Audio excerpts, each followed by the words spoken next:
Millionaire opened his eyes after surgery, shocked to see the young girl doctor who saved his life look just like him. Hi, my most beautiful, precious family. Let's begin with a short prayer. Dear God, thank you for this amazing YouTube family. Heal me completely and bless each one of them with peace, joy, and love. Keep us united. Amen. This is your Mr. Peter. I'm still in New York for medical treatment, but your prayers and love are holding me up. I miss you deeply, and every message you send gives me strength. Please, my sweet family. If you see my videos on other channels, they are stolen. Some people are copying my voice and re-editing old stories.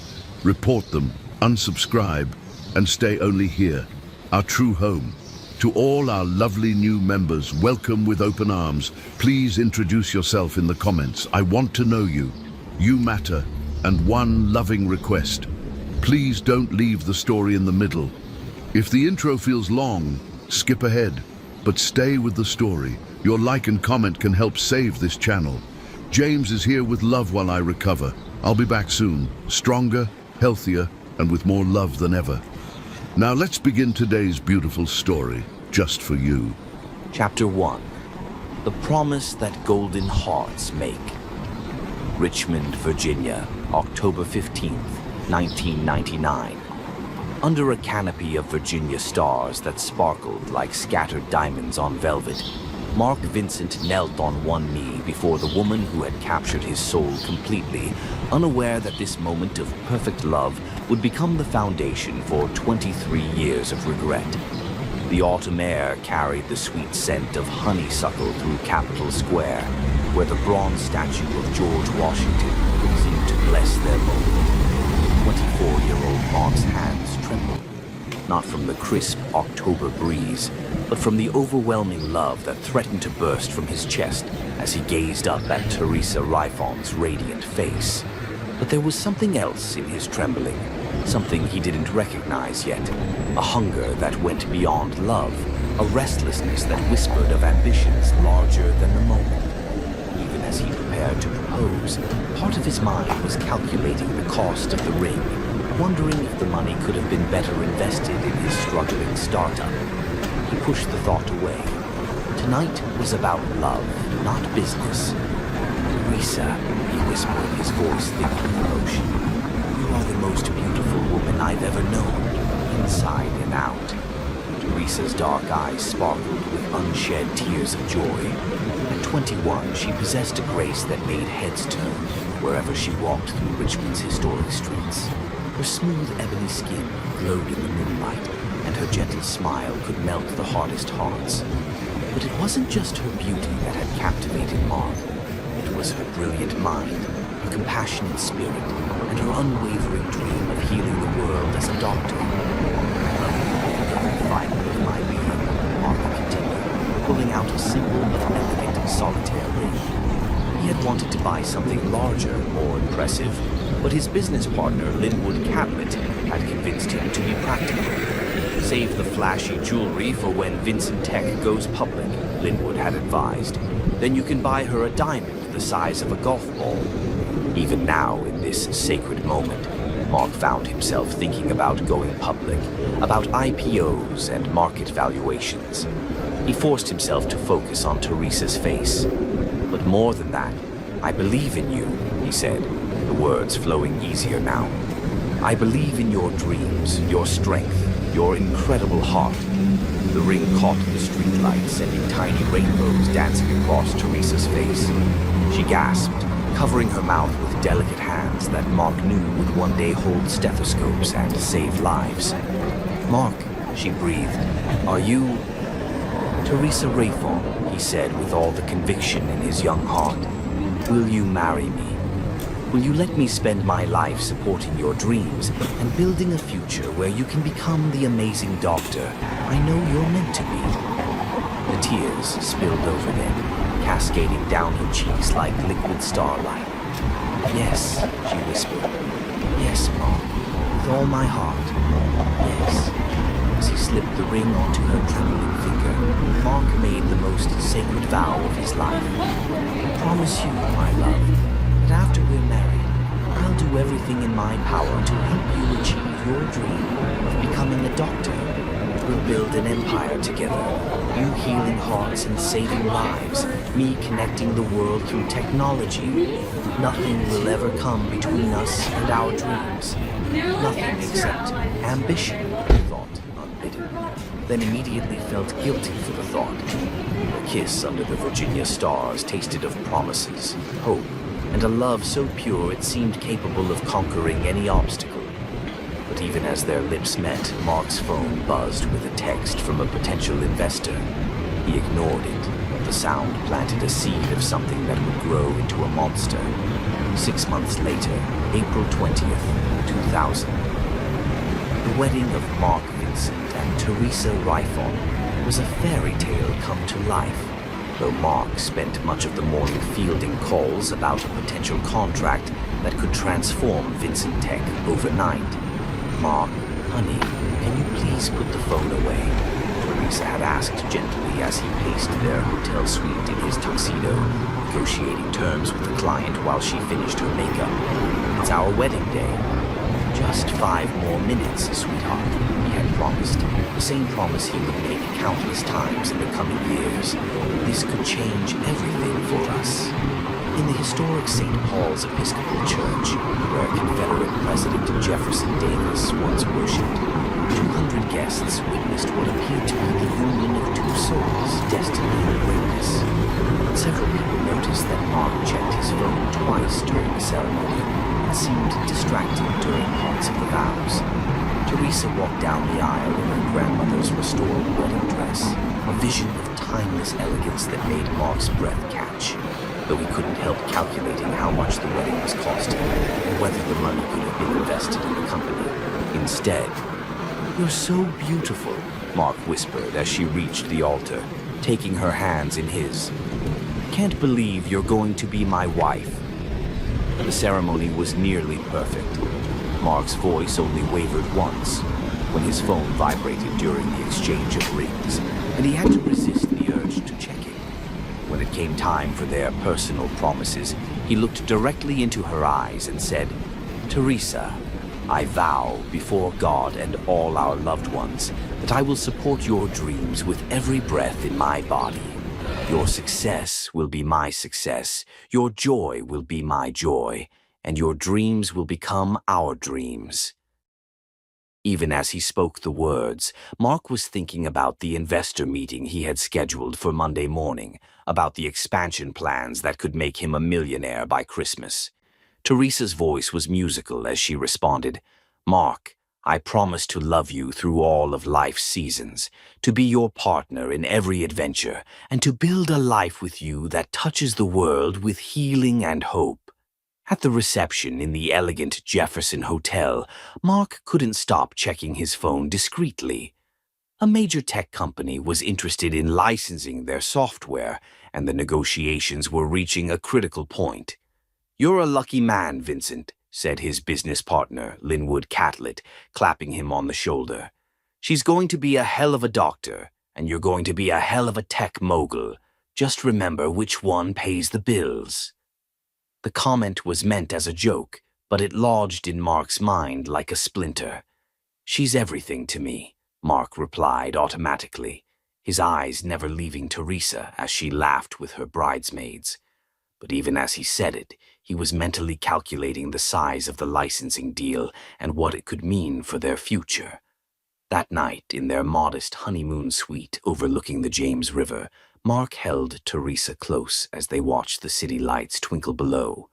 But his mind was racing with business plans and growth strategies. "Are you ready for this adventure, Mrs. Vincent?" he asked, stroking her hair. "With you by my side?" "I'm ready for anything," she replied, snuggling deeper into his embrace. "Good," Mark said, "because I have a feeling our lives are about to change in ways we never imagined." He was right, though not in the way either of them expected. Their first year of marriage began blissfully. Mark's tech company was showing promising growth, and Teresa threw herself into her pre-med studies at Virginia Commonwealth University. But subtle changes were already beginning. Mark started bringing work home, spreading contracts and business plans across their small dining table while Teresa studied. When she would try to discuss her classes or her dreams of medical school, he would nod absently while typing on his laptop. "How was organic chemistry today?" he would ask without looking up from his screen. "Challenging, but I think I'm getting the hang of it," Teresa would reply. "Professor Williams said I have real potential for medical research." "That's great, honey," Mark would say, already turning back to his work. "Did I tell you about the meeting with the venture capitalists tomorrow?" Every conversation seemed to circle back to Vincentech, to growth projections and market opportunities. Teresa began to feel like she was competing with the company for her husband's attention, and losing. The first major crack appeared during their first Christmas as a married couple. Teresa had planned a quiet evening together, but Mark spent most of Christmas Day on conference calls with investors in California. "Mark," Teresa said quietly as he finished his third call of the day, "it's Christmas. Can't the business wait until tomorrow?" "Success doesn't take holidays, sweetheart," he replied, already dialing another number. "Besides, we're on the verge of something huge. This could set us up for life." "We're already set up for life," Teresa said softly. "We have each other. We have our dreams. We have love." Mark paused, phone halfway to his ear, and for a moment Teresa saw the man she had married flickering in his eyes. But then the phone rang in his hand, and the moment was lost. "I have to take this," he said. "It's the deal I've been working on for months." As he walked away to take the call, Teresa felt the first cold whisper of doubt. Was this the man who had promised to put her dreams first? Was this the future they had planned together? She pushed the thoughts away. Mark was just working hard to build their future. Once the company was established, things would go back to normal. They would go back to being the team they had promised to be.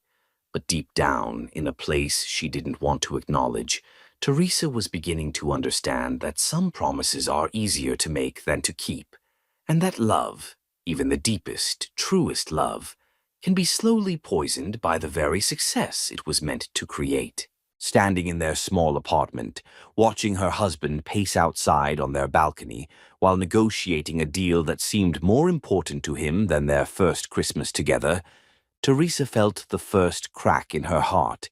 She didn't know it yet, but that crack would grow wider with each passing day, fed by Mark's increasing obsession with success and his gradual transformation from the gentleman who had knelt under Virginia's stars into someone she would eventually no longer recognize. The promise he had made that October night, to support her dreams, to build an empire together, to never let anything come between them, was already beginning to crumble, one business call at a time. Chapter 2. When Dreams Turn to Dust. Richmond, Virginia, September 2000. The first crack in their perfect marriage appeared on a Tuesday morning when Mark Vincent answered a phone call that would change everything, though neither of them understood it at the time. "We got it!" he shouted, bursting into their bedroom where Teresa was preparing for her pre-med classes at VCU. "Microsoft wants to license our software platform for $25 million. Teresa dropped her organic chemistry textbook, disbelief washing over her face. $25 million? Mark, are you serious?" "Dead serious," he said, lifting her off her feet. "We're rich, baby. We're actually rich." The Microsoft deal transformed Vincentech from a modest startup into a multi-million-dollar corporation overnight. Within 6 months, their townhouse was replaced by a mansion in Richmond's most exclusive neighborhood. Mark's Honda became a Bentley, and suddenly they were dining with Virginia's political and business elite. But success, Teresa began to realize, was a dangerous drug. The changes started subtly. Mark worked longer hours, missed dinners, canceled their quiet study sessions together. When she tried to discuss her medical school applications over breakfast, he would interrupt with urgent phone calls about acquisitions and expansions. Mark, she said gently one October evening, finding him pacing their marble kitchen while barking orders into his phone. I need to talk to you about my MCAT scores. Not now, Teresa, he said, holding up his hand dismissively. Can't you see I'm dealing with something important? The word important stung like a slap. Her dreams, once the cornerstone of their shared future, were no longer important enough to interrupt his business calls. By early 2001, Mark's net worth had climbed past $100 million.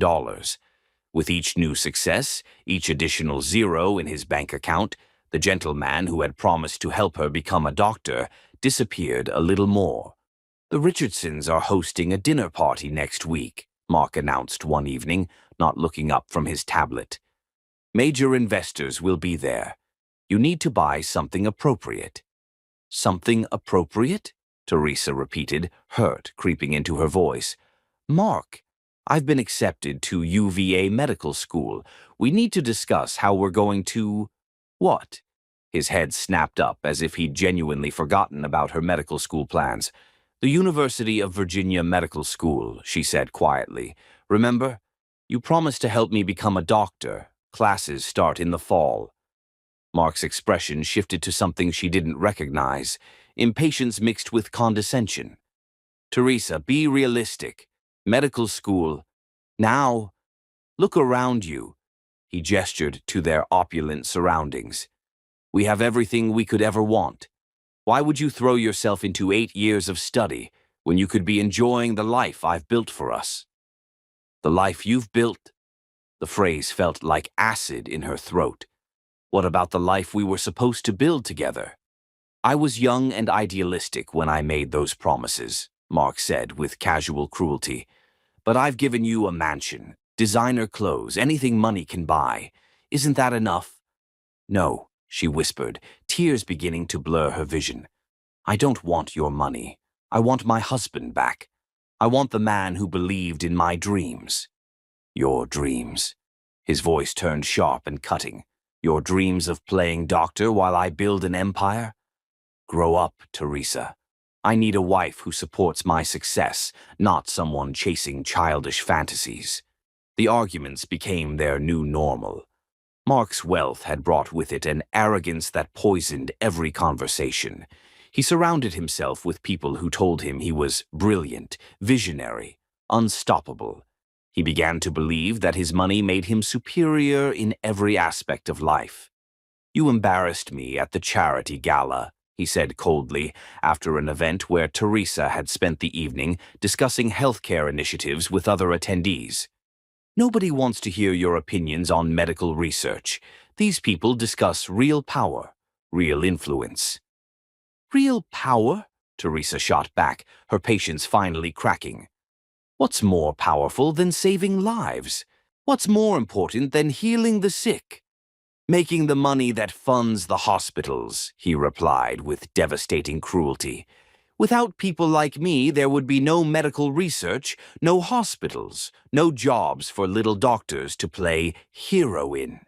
The contempt in his voice shattered something irreparable inside her heart. The final confrontation came on a bitter February evening in 2001. Mark had just closed a deal that pushed his net worth past $500 million. He found Teresa at their kitchen table, surrounded by medical school acceptance letters. "What's all this?" he asked, his voice already edged with irritation.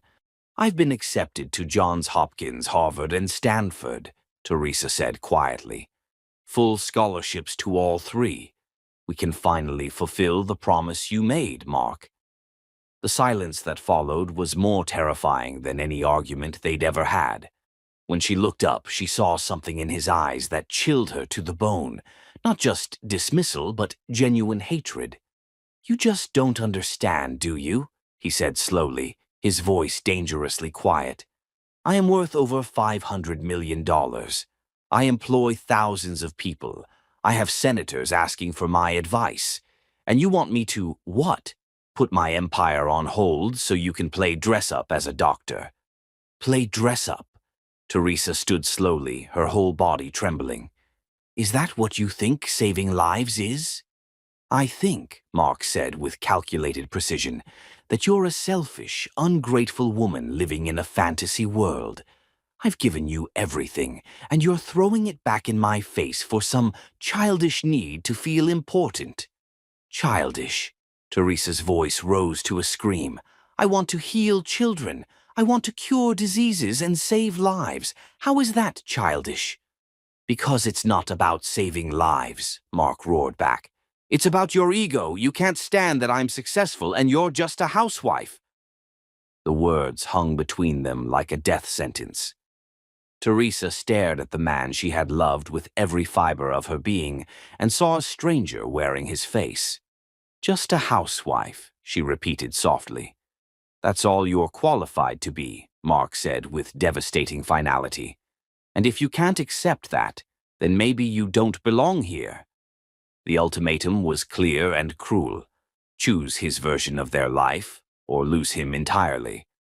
Teresa looked down at the acceptance letters, Harvard, Johns Hopkins, Stanford, then back at her husband.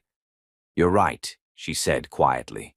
I don't belong in this life, because this isn't the life we planned together.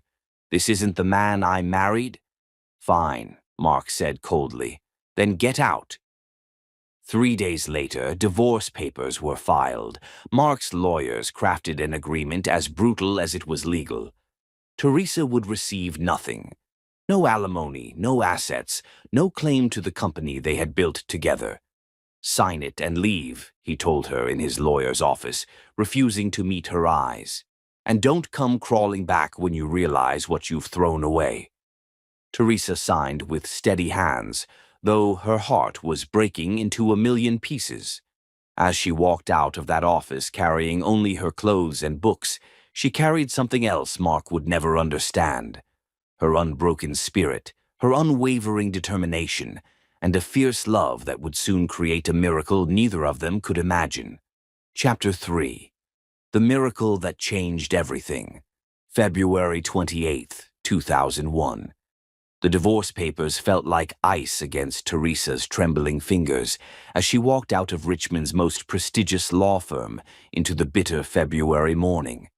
The city she had once loved seemed foreign and hostile now. Every corner held memories of the life she was leaving behind, the restaurant where Mark had proposed, the church where they'd married, the boutiques where she'd bought gowns for charity galas that now felt like costumes from someone else's life.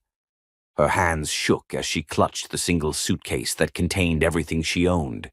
28 years old, with nothing but the clothes on her back and a heart shattered into so many pieces she wasn't sure it would ever beat properly again. The weight of her failure crushed down on her shoulders. How had she been so wrong about Mark? How had she mistaken cruelty for strength, arrogance for confidence? The man who had promised to support her dreams had become the person who destroyed them with surgical precision. As she walked down Franklin Street toward the bus station, each step felt like walking through quicksand. The acceptance letters from Harvard, Johns Hopkins, and Stanford were still in her purse, meaningless now. Without Mark's financial support, medical school was impossible. She had no family money, no trust fund, no safety net except her own determination. But even that felt broken now. The morning air was sharp and unforgiving, cutting through her coat like the memory of Mark's final words.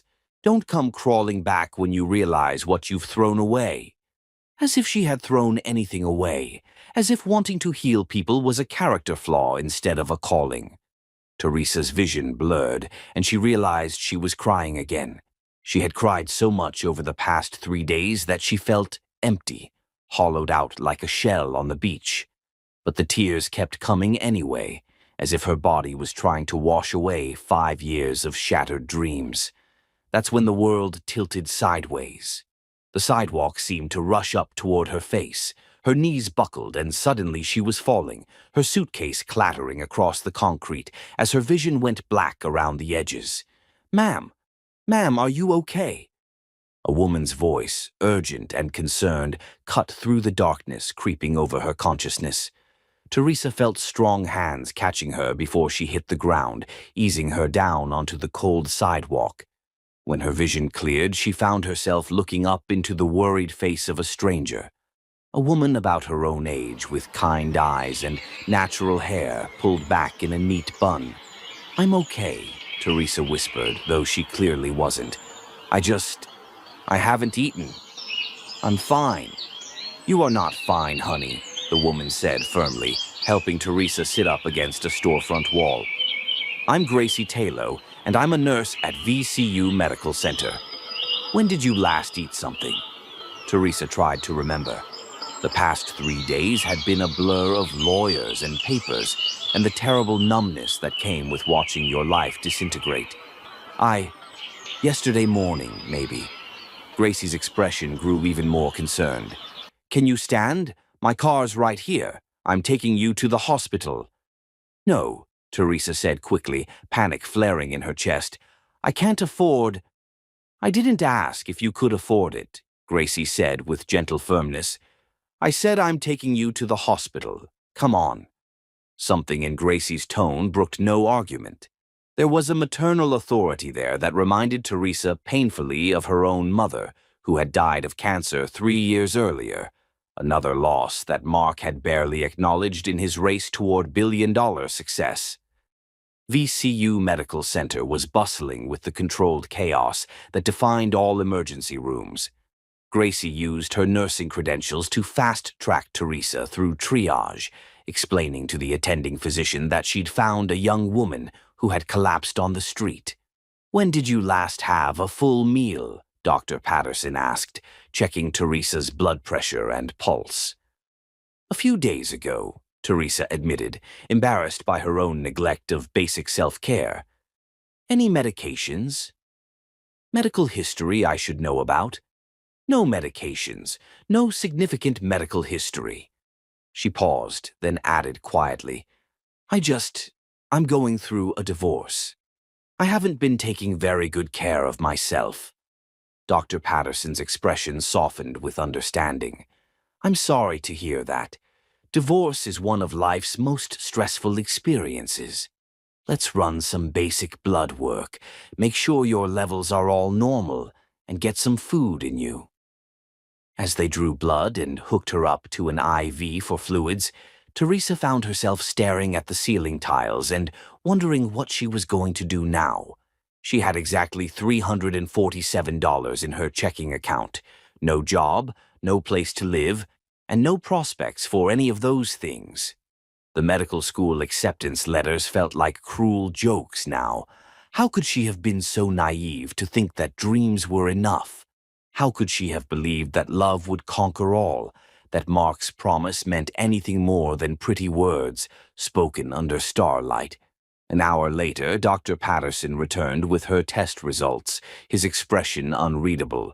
"Well, Mrs. Vincent," he said, settling into the chair beside her bed, "I have good news and, well, more good news, depending on how you look at it." "I'm not Mrs. Vincent anymore," Teresa said quietly. "The divorce was finalized this morning. It's Ms. Riffon now." "Ms. Riffon, then. Your blood work shows that you're dehydrated and malnourished, but those are easily corrected. Your blood sugar is low, which explains the fainting. But there's something else." He paused, and Teresa felt her heart skip with sudden fear. "What is it? What's wrong?" "Nothing's wrong," Dr. Patterson said with a gentle smile. "Ms. Riffon, you're pregnant. About 6 weeks along, based on your hormone levels." The words hit her like lightning. For a moment she couldn't breathe, couldn't think, couldn't process what he had just said. That's impossible," she whispered. "The test is quite conclusive. Congratulations, you're going to be a mother." Pregnant. The word echoed through her mind like a bell tolling. She was carrying Mark's child, the child of the man who had just destroyed her life and called her dreams childish fantasies. But as the shock began to wear off, something unexpected happened. Instead of despair, she felt something she hadn't experienced in months. Purpose. Her hand moved instinctively to her still flat stomach. There was a life growing inside her, an innocent life that had nothing to do with Mark's cruelty or her shattered dreams. A child who would need her, depend on her, love her unconditionally. "Are you all right?" Dr. Patterson asked, concerned by her long silence. "I dot." Teresa's voice caught.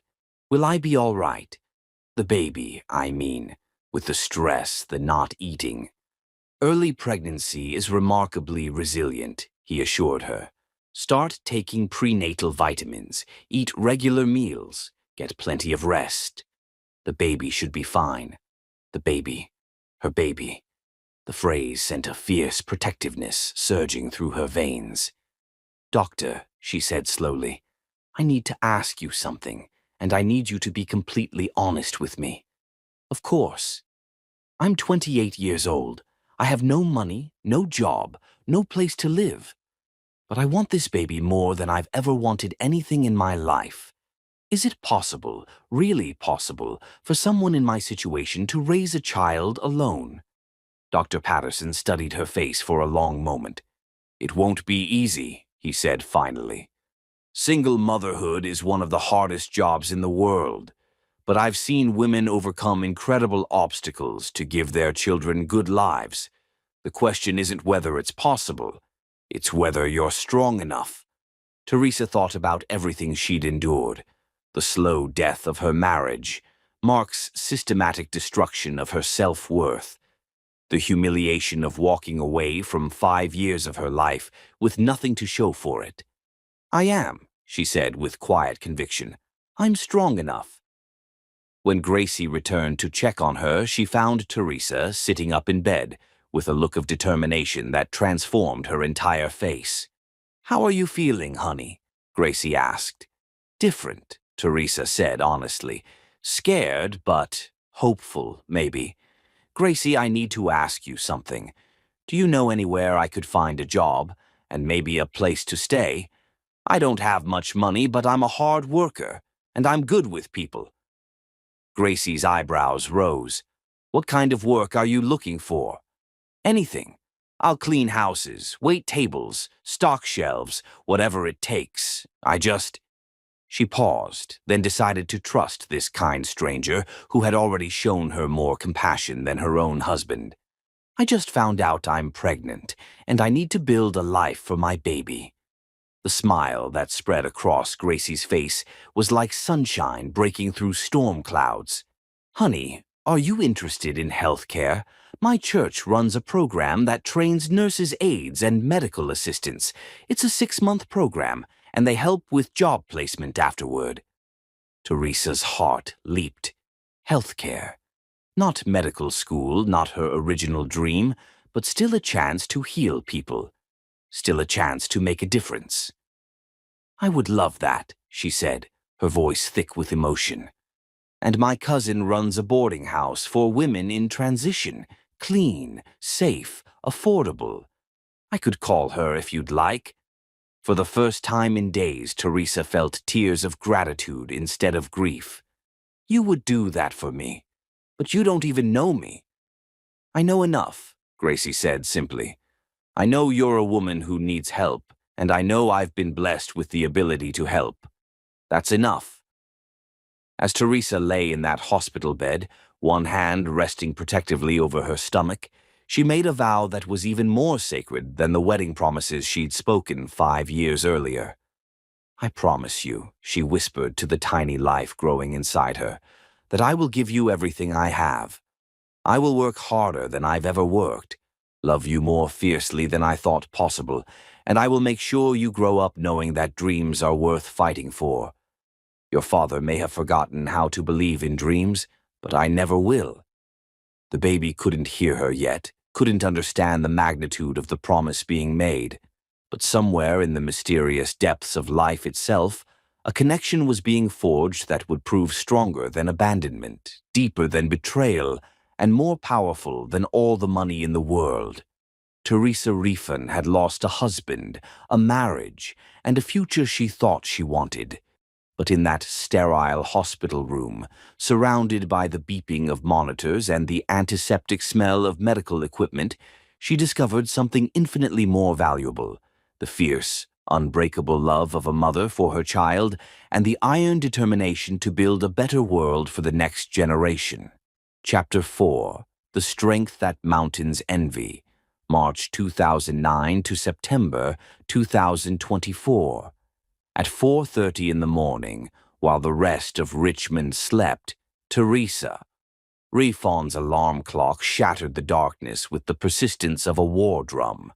15 years had passed since that life-changing morning in the hospital, and Teresa had learned to function on 4 hours of sleep like a machine designed for endurance rather than comfort.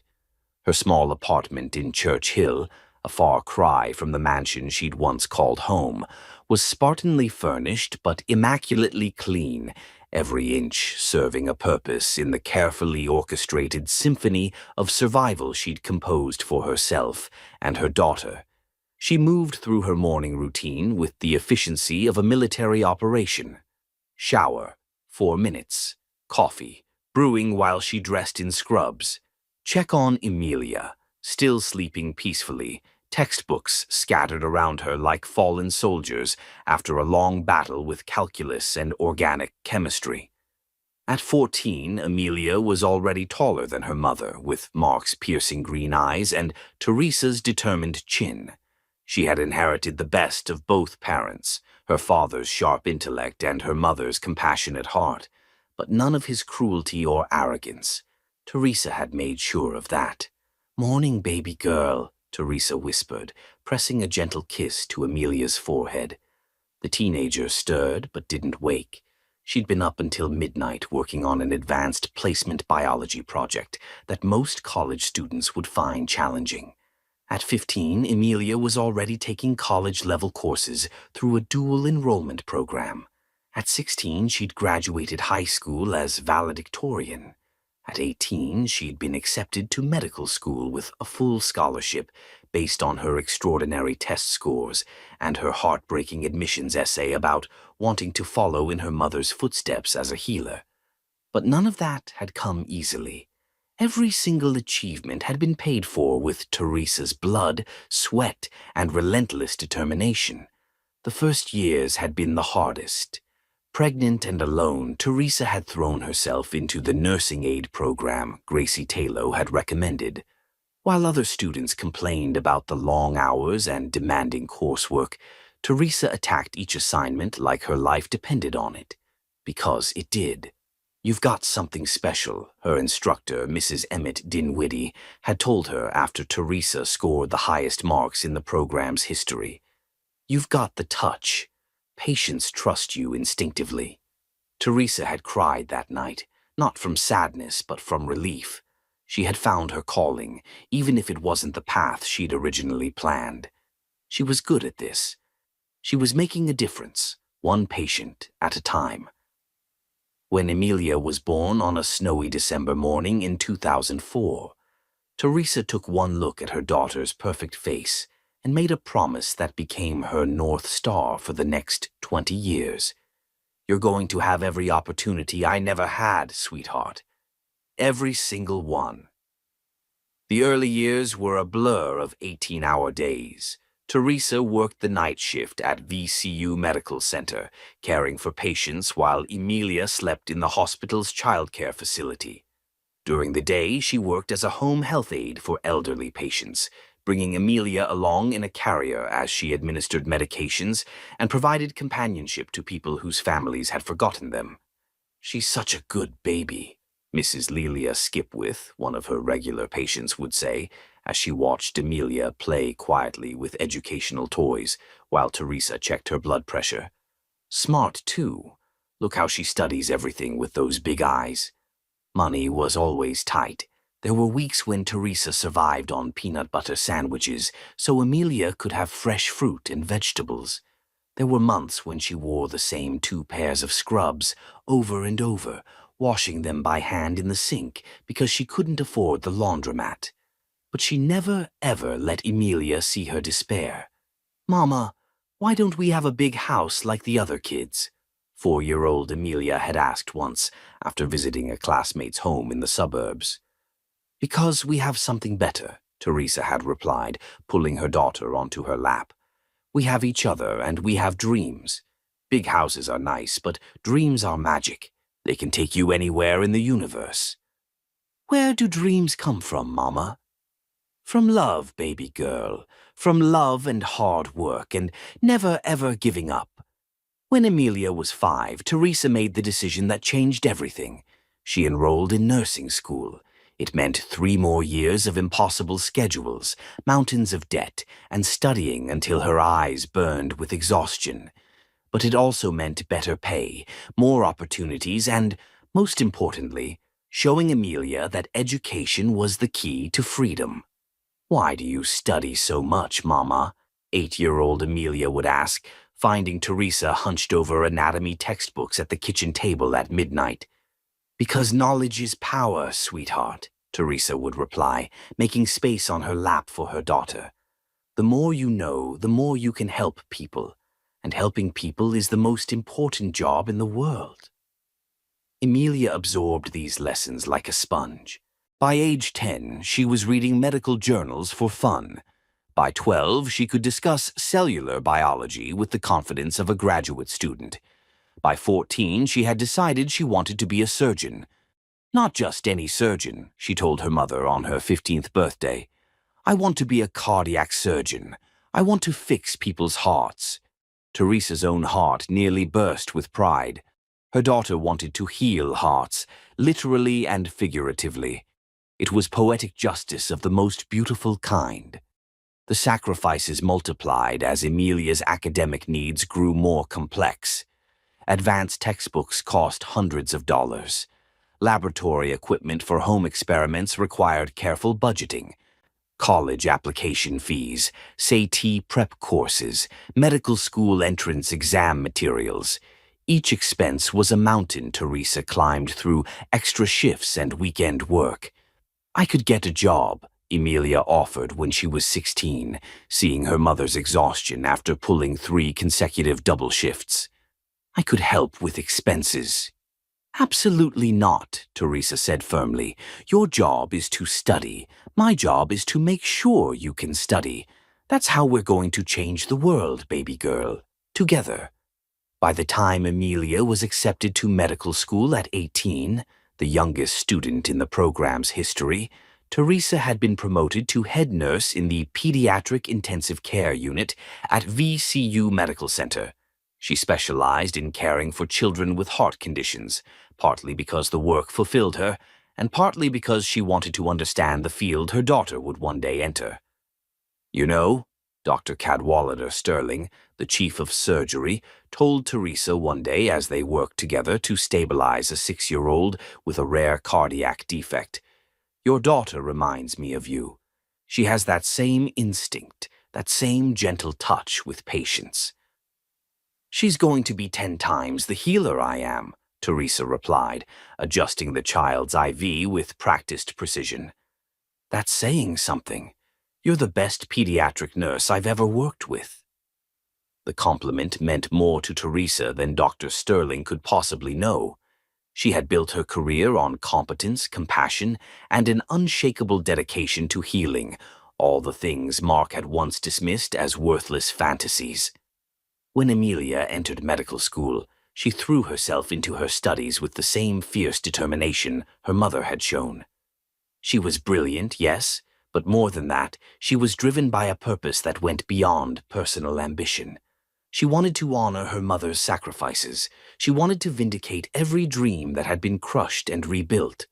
I'm going to specialize in cardiac surgery, Amelia announced during her 2nd year, and I'm going to revolutionize the field. That's my girl, Teresa said, tears of pride streaming down her face. And Amelia did revolutionize the field. Her innovative surgical techniques developed during her residency reduced recovery times and improved success rates for complex heart operations. Medical journals published her research. Conferences invited her to speak. At 20, she was already being hailed as a prodigy who would reshape cardiac surgery.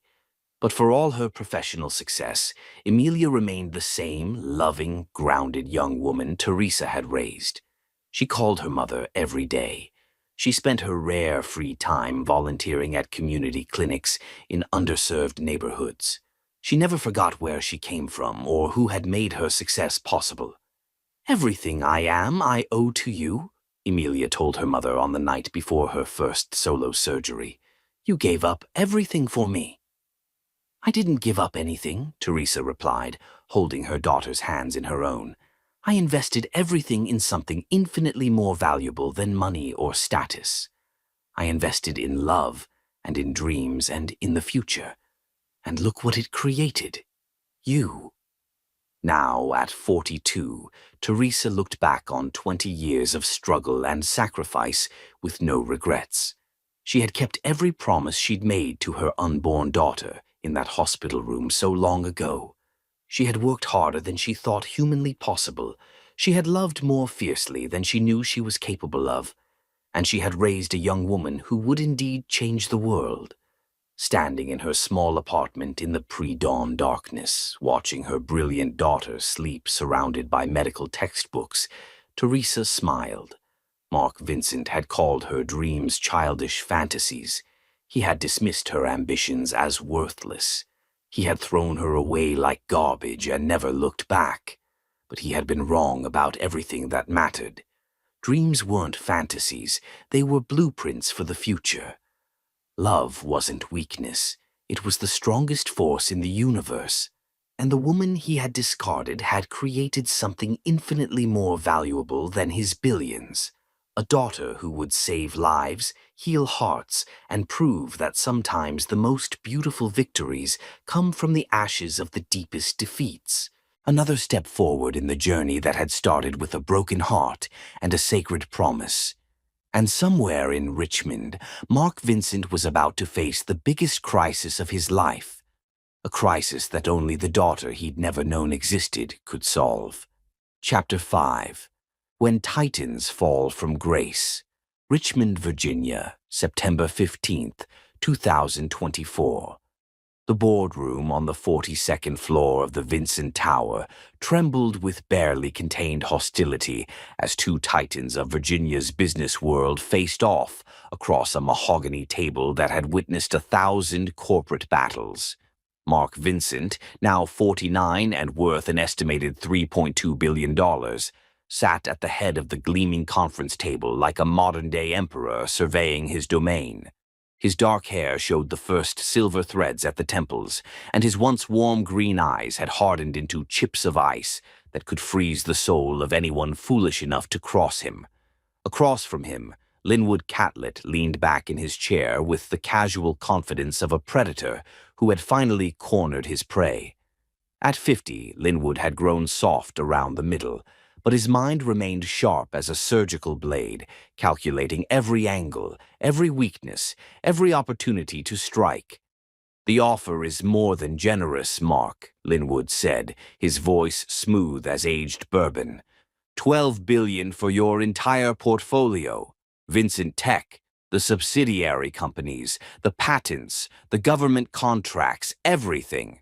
You could retire to some private island and never worry about quarterly earnings again. Mark's laugh was devoid of humor.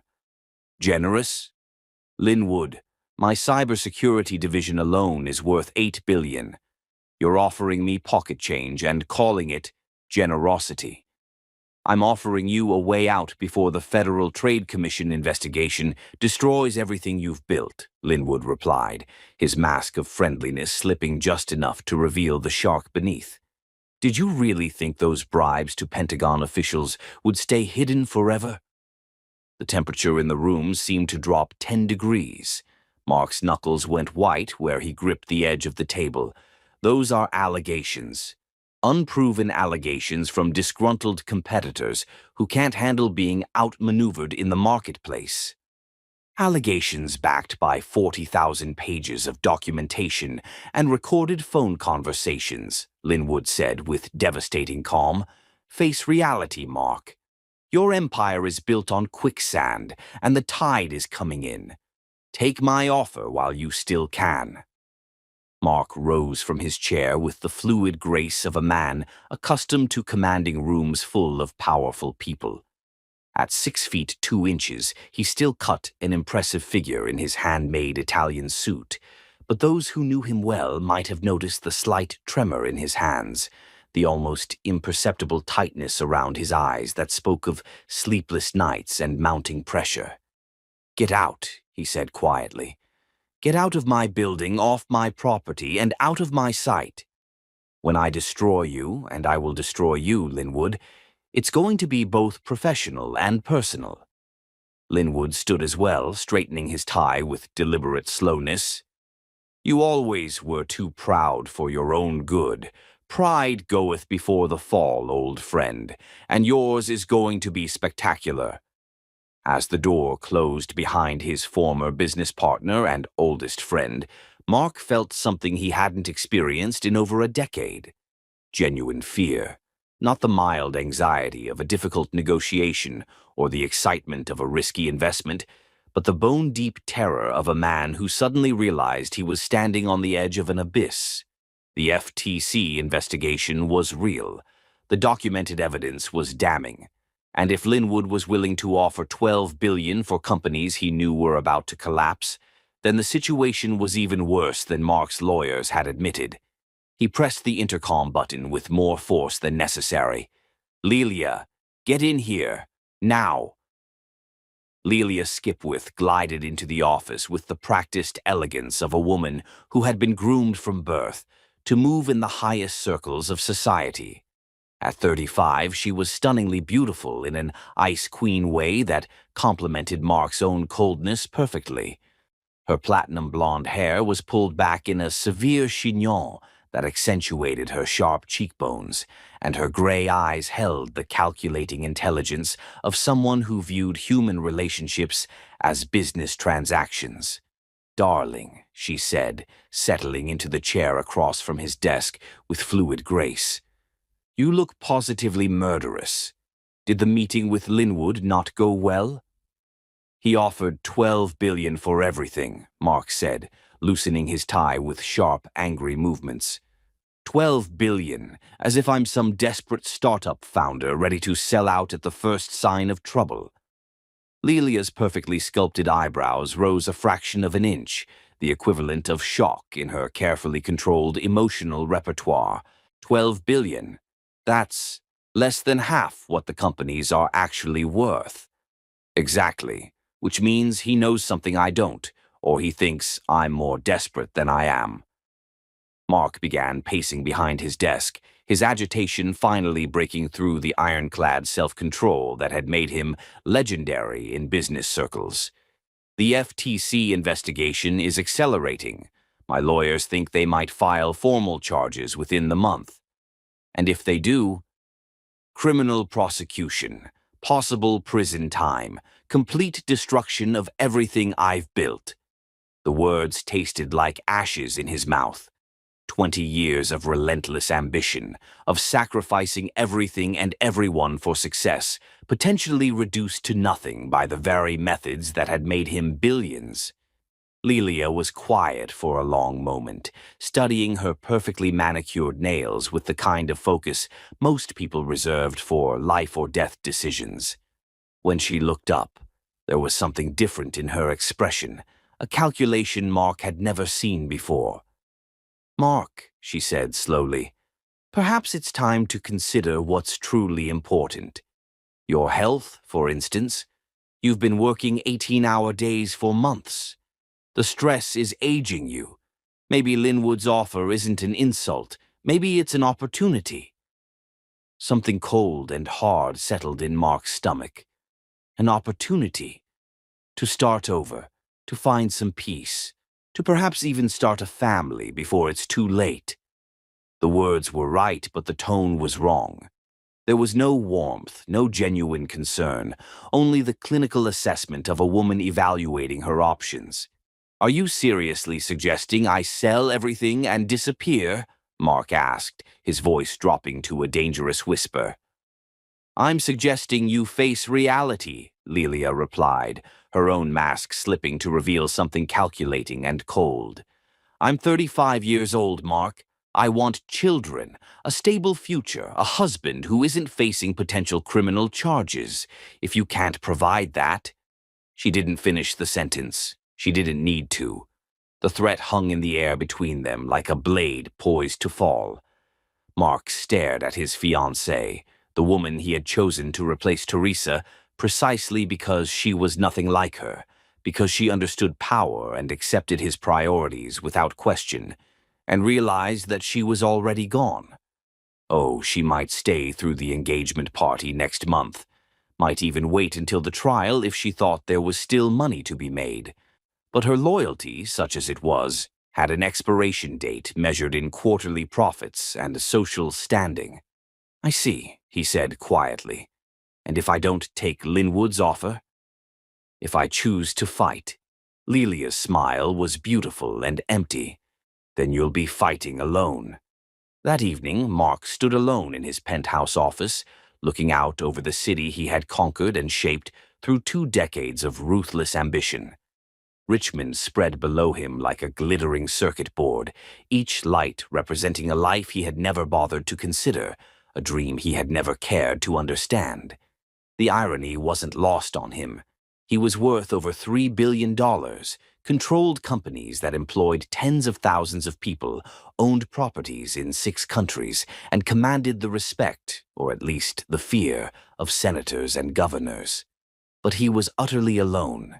No real friends, no family who cared about him as anything more than a source of money. A fiancée who was already planning her exit strategy. Business associates who would abandon him the moment his usefulness ended. When had it all gone so wrong? When had the pursuit of success become a race toward isolation? The answer came to him unbidden. February 28th, 2009. The day he had watched Teresa sign the divorce papers and walk out of his life forever. The day he had chosen pride over love, money over meaning, power over the only person who had ever seen him as more than the sum of his net worth. But that was ancient history now, water under a bridge that had been burned to ashes long ago. Teresa was probably married to some suburban accountant, living in a modest house with 2.5 children and a golden retriever. She had probably forgotten all about her medical school dreams and settled into the kind of ordinary life he had always despised. The thought should have brought him satisfaction. Instead, it felt like a knife twisting in his chest. His phone buzzed with an urgent text from his head of security. "Sir, something's wrong. You need to get to the hospital immediately." Mark's blood turned to ice. "Hospital? What hospital? Why?" The response came immediately. "You collapsed during the board meeting. Don't you remember? The ambulance is waiting downstairs." Confusion washed over him. Collapsed? Board meeting? He was standing in his office. He was fine. He was... The world tilted sideways. The sparkling lights of Richmond blurred into streaks of gold and white. The world tilted sideways. The sparkling lights of Richmond blurred into streaks of gold and white. The floor rushed up toward his face, and Mark Vincent, billionaire, titan of industry, master of his universe, crumpled like a discarded piece of paper, his body betraying him just as completely as every other relationship in his life. His last conscious thought before the darkness claimed him was a fragment of memory, Teresa's voice on their wedding day, promising to love him through all of life's seasons. He had rejected that love, thrown it away, crushed it under the weight of his ambition. And now, as his heart stuttered and fought against the crushing pressure in his chest, Mark Vincent finally understood what he had truly lost when he chose everything else over the only person who had ever loved him for who he was, rather than what he owned. But understanding came too late. Far, far too late. Chapter 6. The Angel Who Dared to Fly. VCU Medical Center, September 16th, 2024. The emergency department of VCU Medical Center buzzed with controlled chaos, but the arrival of Richmond's most powerful billionaire had transformed urgency into something approaching desperation, and the gathered medical elite were about to witness something unprecedented. Dr. Cadwallader Sterling stood before the hospital's most senior physicians, each face reflecting the same grim reality. Mark Vincent was dying, and conventional medicine had reached its limits. The conference room felt like a courtroom where they were about to deliver a death sentence. "Gentlemen," Dr. Sterling began, his voice carrying the weight of 30 years in cardiac surgery, "we are looking at a case that defies everything we know about surgical intervention."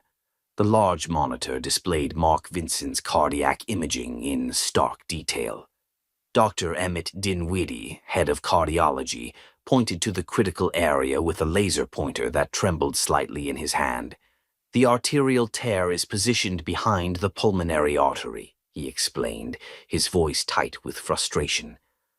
"Any traditional approach would require moving the entire pulmonary system, which would be fatal given the patient's current condition.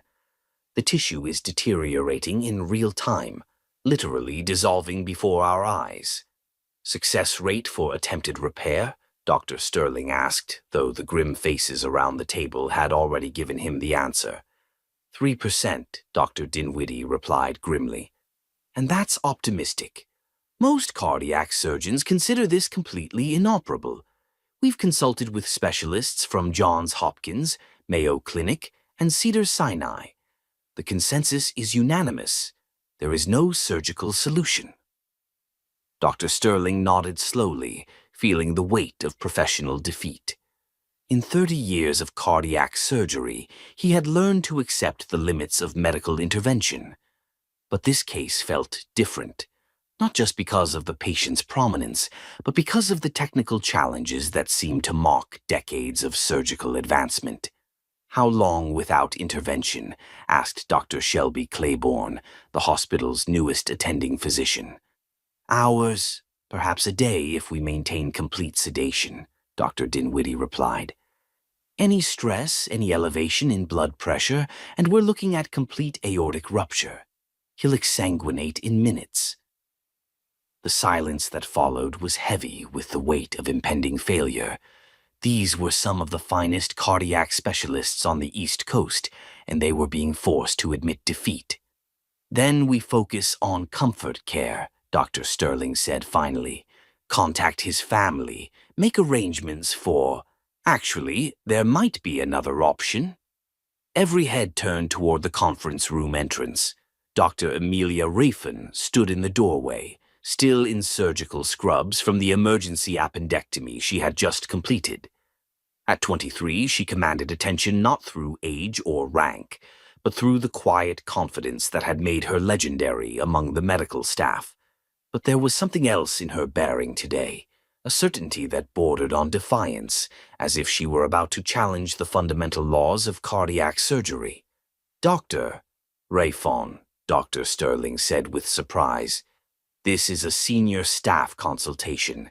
The patient's condition is—" "I've been studying Mr. Vincent's case since his admission 4 hours ago," Emilia interrupted respectfully but firmly. "I've run multiple simulations, consulted with biomedical engineers, and I believe there's a surgical approach that hasn't been considered." Several physicians exchanged skeptical glances. Dr. Dinwiddie spoke first, his tone carefully controlled. "Dr. Rifon, while we appreciate your enthusiasm, this case has challenged some of the most experienced cardiac surgeons in the region. The technical impossibilities alone are only impossible if we're thinking conventionally," Emilia replied, moving toward the imaging display with purpose. "But what if we stop thinking about this as a repair and start thinking about it as a complete reconstruction?" She activated the laser pointer, highlighting specific areas with surgical precision. But this wasn't just pointing. She was building a three-dimensional mental model that others couldn't see. "Traditional approaches fail because they treat this as a standard aortic repair," she began, her voice gaining strength. But the damage is too extensive for repair. Instead, we need to create an entirely new arterial pathway using a modified Bentall procedure combined with Y-graft reconstruction. The room fell silent. Dr. Sterling studied the imaging with renewed interest, his mind racing through the implications of what she was suggesting. The technical complexity would be staggering, Dr. Dinwiddie said slowly. The angle of approach, the limited visibility, the risk of damaging the pulmonary valve, the impossibility of achieving adequate exposure.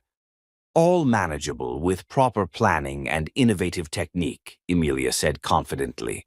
I've been developing this approach with Dr. Thompson at MCV for the past 18 months. We've successfully performed similar reconstructions on cadaveric models and laboratory subjects. What kind of laboratory subjects? Dr. Shelby Claiborne asked, her voice sharp with curiosity. Large animal models with artificially created aortic defects matching Mr. Vincent's pathology, Emilia replied without hesitation. Porcine subjects with anatomy modified to replicate human cardiac architecture. We've achieved complete success in 15 consecutive procedures. The number hit the room like a thunderbolt. 15 consecutive successes in a procedure that conventional wisdom deemed impossible. Dr. Sterling stood and approached the monitor, studying the images with the intense focus that had made him famous. Show me the approach. Every step. For the next 30 minutes, Emilia outlined her proposed procedure with the meticulous detail of a master surgeon. She explained every incision, every suture placement, every potential complication, and her strategy for addressing each challenge. Her knowledge was encyclopedic, her technique revolutionary, and her confidence absolute. But it was more than technical expertise. As she spoke, describing blood flow patterns and arterial reconstruction with the passion of an artist discussing her masterpiece, it became clear that this wasn't just medicine to her. It was a calling. The key insight, she said, highlighting a critical area on the imaging, is understanding that we're not fixing a heart. We're creating a new one. The damaged tissue becomes irrelevant when we build entirely new pathways for circulation. It's brilliant, Doctor, Sterling admitted when she finished. Absolutely revolutionary. But Dr. Rifon, you're 23 years old. This would be the most complex cardiac procedure ever attempted at this facility, possibly anywhere. Age is irrelevant when lives are at stake, Emilia replied simply. The question isn't whether I'm old enough. It's whether the technique will save his life. And if complications arise during surgery, Dr. Dinwiddie asked bluntly, if something goes wrong that you haven't anticipated, the liability alone could destroy careers. If complications arise, we adapt, Emilia said with unwavering confidence. But Dr. Sterling, this patient will die without intervention. My approach gives him not just a chance at survival, but the possibility of complete recovery with normal cardiac function. Dr. Sterling studied the young surgeon before him. He had mentored dozens of residents over his career, but never encountered anyone quite like Emilia Rifon. Her surgical skills were exceptional, her innovative thinking revolutionary, and her dedication to patient care absolute. But there was something else, an intangible quality that separated good surgeons from great ones. Call it instinct, call it genius, call it divine inspiration. Whatever it was, Emilia possessed it in abundance. Dr. Rifon, he said slowly, what you're proposing has never been attempted on a living patient. The surgical complexity alone would challenge surgeons with decades of experience. Are you absolutely certain you can perform this procedure? Emilia met his gaze without flinching. Doctor, Sterling, I've been preparing for this case my entire life. Every surgery I've performed, every technique I've mastered, every moment I've spent in this hospital has been training for cases exactly like this one. I don't just think I can save Mr. Vincent's life. I know I can.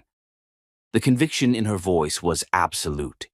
There was no doubt, no hesitation, no false bravado, just the quiet certainty of someone who had looked into the abyss of death and chosen to fight.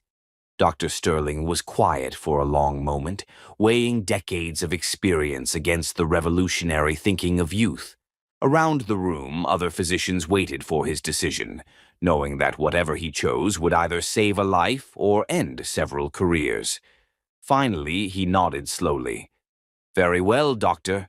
Rifon, the case is yours, but you won't be operating alone. I'll be your primary assist, and we'll have the entire cardiac team standing by. If anything goes wrong, anything at all, I'm taking over immediately."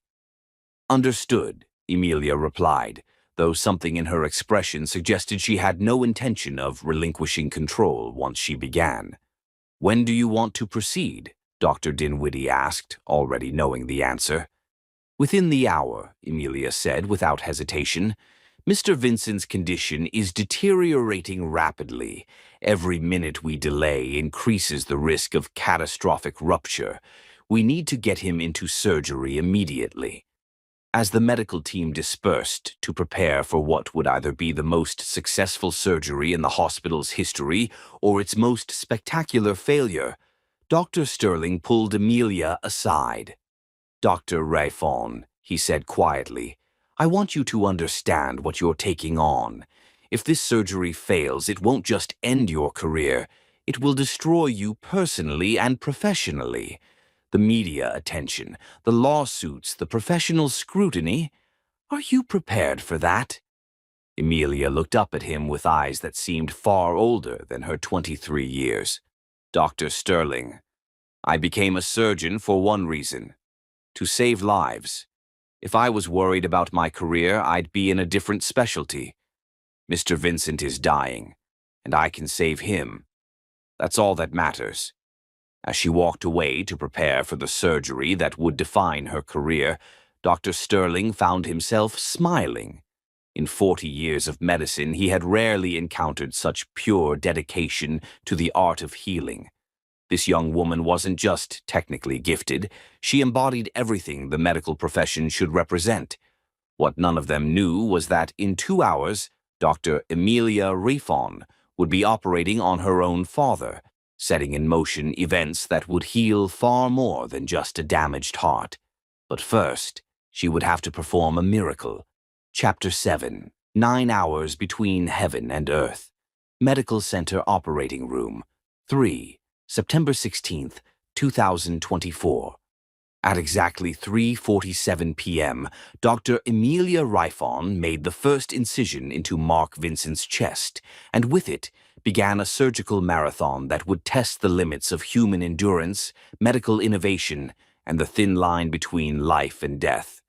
The operating room had been transformed into something resembling NASA mission control. Banks of monitors displayed real-time imaging from 4 different angles. A team of 15 specialists surrounded the table, each one a master of their domain. The cardiac pulmonary bypass machine hummed with mechanical precision, temporarily sustaining the life of Richmond's most powerful man. But for all the high-tech equipment and assembled expertise, the next 9 hours would ultimately depend on the steady hands and brilliant mind of a 23-year-old woman who had never attempted anything this complex on a living patient. "Beginning thoracotomy," Emilia announced, her voice steady despite the magnitude of what lay ahead. Her first incision was perfect, deep enough to provide access, precise enough to minimize trauma. Dr. Sterling, serving as her primary assistant, watched with the focused intensity of a master craftsman observing a protégé. "Clean technique," he murmured approvingly. "Textbook precision." But Emilia wasn't following any textbook. This surgery existed in uncharted territory. "Vitals stable," reported Dr. Sarah Chen, the anesthesiologist. "Blood pressure 115/75. Heart rate holding at 68. 3 floors above, Teresa Rifon was finishing her shift in the pediatric ICU, unaware that the most important surgery of her daughter's career was taking place directly below her feet. She had seen the increased security and media presence around the hospital, but assumed it was related to some visiting dignitary. "Nurse Rifon," called Doctor.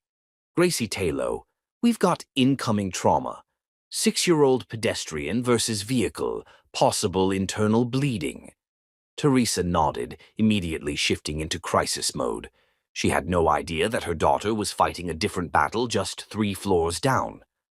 Back in OR3, Emilia had successfully opened Mark's chest and was now facing the most challenging part of the procedure, accessing the damaged aorta without causing catastrophic bleeding. "Beginning cardiac bypass," she announced. "I need perfect cannulation of the superior and inferior vena cava." The next 30 minutes were a masterclass in surgical precision. Emilia's hands moved with the fluid grace of a concert pianist, every motion deliberate and controlled. She had visualized this procedure hundreds of times, but the reality was far more complex than any simulation. "Bypass established," she reported. "Beginning cooling protocol. Target temperature 32 degrees Celsius." Dr. Sterling monitored the bypass machine while keeping one eye on Emilia's technique. Heart rate dropping to 30-25.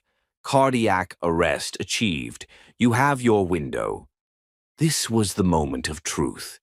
With Mark's heart stopped and his body temperature lowered to reduce oxygen consumption, Emilia had a limited window to perform the most delicate part of the operation.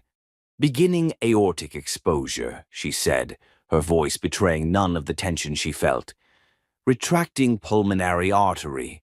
I can see the tear." What she saw made her breath catch. The damage was worse than the imaging had shown. The arterial wall wasn't just torn, it was deteriorating in real time, like tissue paper dissolving in water. "Jesus," whispered Dr. Dinwiddie from the observation gallery. "The entire ascending aorta is compromised." Emilia felt a moment of doubt, the first since beginning the procedure. Any traditional approach would be impossible. The damage was too extensive, the tissue too fragile. But doubt was a luxury she couldn't afford. "Requesting additional imaging," she said calmly. "I need to see the extent of the deterioration." The new scans revealed the full scope of the challenge. The damage extended further than anyone had realized, involving not just the ascending aorta, but portions of the arch as well. "Dr. Rafon," Dr. Sterling said quietly, "perhaps we should consider—" "No," Emilia interrupted firmly. "I can do this, but I need to modify the approach."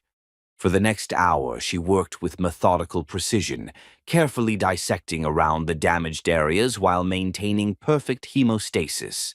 Every cut was deliberate, every suture placed with surgical artistry. Then disaster struck. "Pressure dropping," Dr. Chen called out urgently. "We're losing him." Blood erupted from somewhere deep in the surgical field. The monitors began alarming as Mark's blood pressure plummeted despite the bypass machine. "Where's the bleeding coming from?" Dr. Sterling demanded, immediately moving to assist. Emilia's hands never stopped moving, her eyes scanning the surgical field with laser focus. "There, posterior wall of the left atrium. Must have nicked it during retraction." "Can you get control?" "Working on it," Emilia replied, her voice ice-cool despite the crisis. She placed a vascular clamp with millimeter precision, immediately stopping the hemorrhage. "Bleeding controlled. How are his numbers?" "Pressure stabilizing," Dr. Chen reported. "But we've lost significant volume. Transfusion protocol initiated." The near catastrophe had cost them precious time, but Emilia's response had been flawless. She hadn't panicked, hadn't hesitated, hadn't asked for help. She had simply fixed the problem and moved on. That, Dr. Sterling said quietly, was exceptional crisis management. But the real test was still ahead. With the bleeding controlled and Mark's condition stabilized, Emilia began the most innovative part of her procedure, the Y-graft reconstruction. "Beginning graft placement," she announced. "This is where we make history." For the next 3 hours, she worked with artistic precision, creating an entirely new pathway for blood flow that bypassed all the damaged tissue. The technique was so novel that several cardiac surgeons from other hospitals had quietly gathered in the observation gallery to witness it. "Incredible," murmured Dr. James Harrison, chief of cardiology at Johns Hopkins, who had flown in specifically to observe. "She's not just repairing the defect, she's redesigning the entire arterial architecture." But Amelia was oblivious to her growing audience. Her entire world had narrowed to the space inside Mark Vincent's chest, to the delicate work of reconstructing a human heart. Hour 6 brought another challenge. As she began the final anastomoses, the connections between the graft and Mark's native arteries, his body began rejecting the hypothermic protocol. "Temperatures rising," Dr. Chen warned. "Body's fighting the cooling. If we can't maintain hypothermia, his brain could—" "I know," Amelia said tersely. "How much time do I have?" "Maybe 30 minutes before we risk neurological damage. 30 minutes to complete work that would normally take an hour." Amelia's hands moved faster, but with no loss of precision. She placed sutures with mechanical efficiency, each one perfect, each one bringing Mark closer to survival. 20 minutes, Dr. Chen called out. Amelia didn't respond. Her focus was absolute, her technique flawless. Sweat beaded on her forehead beneath her surgical cap, but her hands remained rock steady. 10 minutes. The final sutures were the most critical. One mistake, one imperfect connection, and Mark would die on the table. But Amelia's training took over, muscle memory guiding her through the most complex part of the procedure. "Final anastomosis complete," she announced with 5 minutes to spare, preparing for reperfusion. This was the moment of truth. Either the new pathway would function perfectly, or Mark Vincent would die despite 9 hours of surgical artistry. "Removing aortic clamp," Amelia said, her voice steady despite the magnitude of the moment. The monitors began displaying new information as blood flow resumed through the reconstructed vessels. For 30 seconds that felt like 30 years. Everyone in the room held their breath. Then the numbers began to stabilize. Blood pressure optimal. Cardiac output normal. No signs of bleeding or obstruction.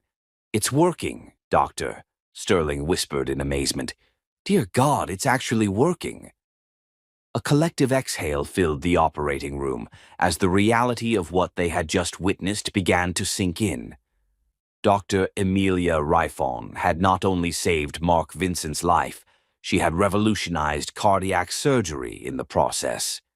"Beginning rewarming protocol," she announced, though her voice carried a note of quiet satisfaction that hadn't been there before. "Gradually bringing body temperature back to normal." The final 2 hours were dedicated to ensuring that all systems were functioning properly and that there were no complications from the marathon procedure.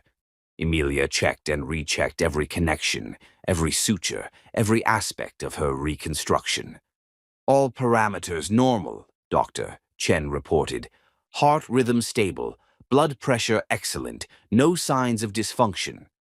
As Mark's body temperature returned to normal and his heart resumed its natural rhythm, Amelia allowed herself a moment of professional pride.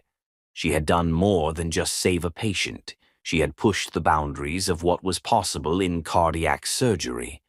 "Surgery complete," she announced at 12:52 a.m., exactly 9 hours and 5 minutes after making the first incision. "Patient stable, vital signs optimal, no complications." The observation gallery erupted in spontaneous applause, an unprecedented display of emotion in the normally sterile environment of an operating room. Dr. Sterling removed his surgical mask and looked at Amelia with something approaching awe. "Dr. Rifon," he said quietly, "in 40 years of cardiac surgery, I have never seen anything like what you just accomplished. That wasn't just surgery, that was surgical poetry." Emilia nodded her thanks, but her attention was already moving to post-operative care. The surgery was complete, but her responsibility to her patient was just beginning. As Mark was wheeled into the cardiac ICU, still unconscious but alive and stable, Emilia finally allowed herself to feel the exhaustion that came with 9 hours of the most intense surgical work of her life. She had saved a man's life, advanced the field of cardiac surgery, and proven that age was no barrier to excellence. What she didn't know was that in saving Mark Vincent's life, she had set in motion a chain of events that would soon reveal the most shocking truth of all. The patient whose life she had just saved was the father she had never known, and the reunion that was about to take place would heal far more than just a damaged heart. But for now, as she stood in the empty operating room, surrounded by the evidence of her surgical triumph, Dr. Emilia Rifon allowed herself a moment of pure professional satisfaction. She had looked death in the eye and refused to blink. She had taken an impossible case and made it routine. She had, in every sense of the word, worked a miracle. Chapter 8. The Moment When Worlds Collide. Medical Center Cardiac ICU, September 17th, 2024. Mark Vincent's consciousness returned like surfacing from deep water, each layer of awareness breaking over him in waves that carried both relief and bewildering confusion. Pain came first, not the crushing agony he remembered from his collapse, but the manageable discomfort of healing tissue. His chest felt restricted by bandages and surgical tape, his throat raw from intubation.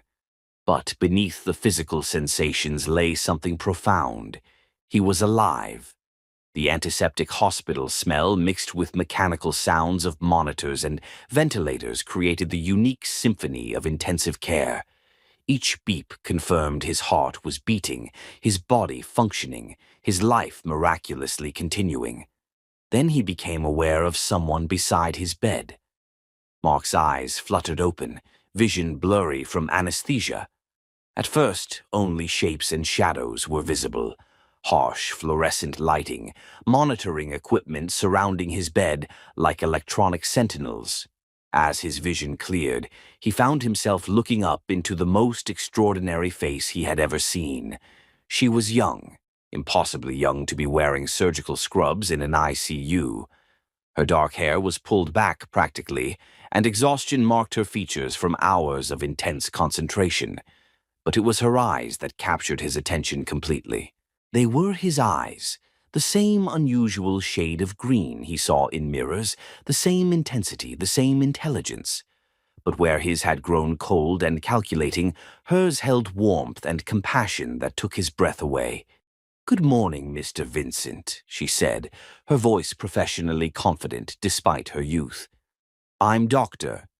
Emilia Rifon. I performed your surgery yesterday. How are you feeling?" Mark tried to speak, but his throat was too damaged. The young doctor immediately offered him ice chips with gentle efficiency.